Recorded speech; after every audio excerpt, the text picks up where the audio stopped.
Konnichiwa, Mina. This is the Anime Guy, where you, the viewer, come to me for good anime. The anime I'll be talking about today is Yu-Gi-Oh!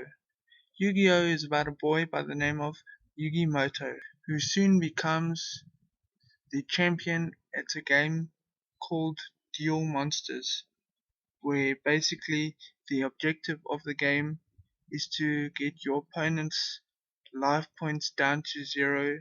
Yugi has this mysterious item known as the Millennium Puzzle, and in this Millennium Puzzle lives a spirit of a ancient pharaoh. But now this pharaoh has no memory at all, and it is up to Yugi to face off and defeat many enemies that stand in his way, as well as help this pharaoh try and figure out his past. I give this anime a 7 out of 10. Thank you for watching, and until next time.